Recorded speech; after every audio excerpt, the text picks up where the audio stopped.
श्री वल्लभाधीश की जय।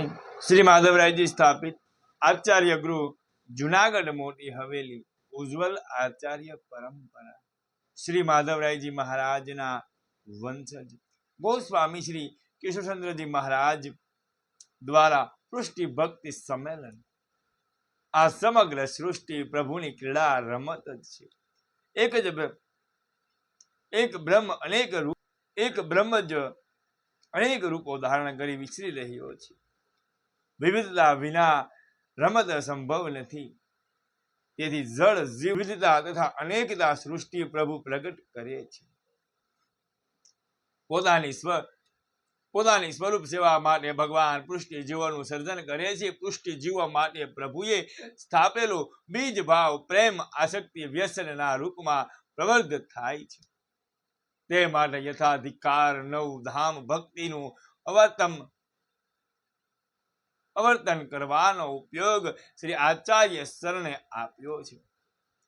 શ્રવણ વગેરે નવ અધિકાર ભેદની જ્ઞાન માર્ગીય અને ઉપાસના માર્ગીય ભક્તિ માર્ગીય એમ અનેક પ્રકારે થાય છે।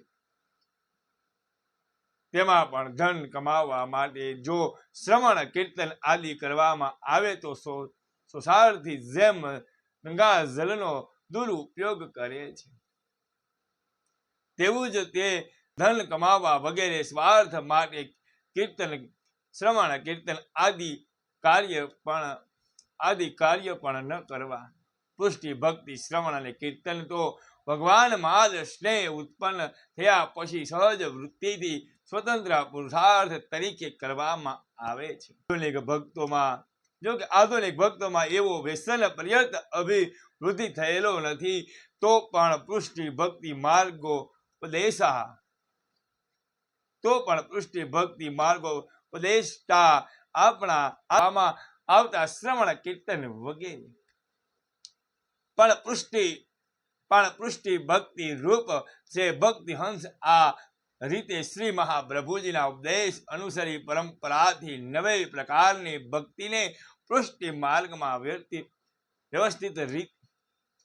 ભક્તિ માર્ગમાં વ્યવસ્થિત રીતે સ્થાન આપવામાં આવ્યું છે।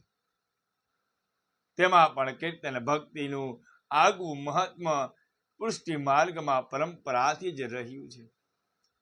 ભગવાનના નામ કર્મ સ્ત્રોત વગેરેનું શ્રદ્ધાપૂર્વક કથન એ કીર્તન ભક્તિ કહેવાય છે। શ્રીમદ ભાગવત ભગવદ ગીતા ભગવદીઓ દ્વારા રચિત સ્ત્રોત વગેરેનો પાઠ કરવામાં આવે, તેમજ ચરણ મંત્ર સમર્પણ મંત્ર તથા ભગવાનના નામોનું સતત અર્ચન કરવામાં આવે છે, તે સર્વ કીર્તન ભક્તિ છે।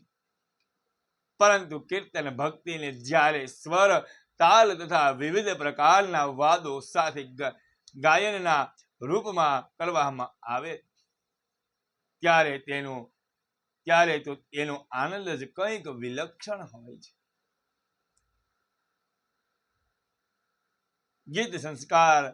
ગીત સંગીત સાગર શ્રી ગુસાઈજી અષ્ટ સાપ કીર્તનોને શ્રીનાથજીની કીર્તન સેવામાં જોડ્યા અને એક વિશેષ કીર્તન પ્રણાલીને સુવ્યવસ્થિત કરી શ્રી ગુસાઈજી દ્વારા સંસ્કૃતમાં રચિત સુંદર ગેય પદો પણ સંપ્રદાયમાં પ્રસિદ્ધ છે।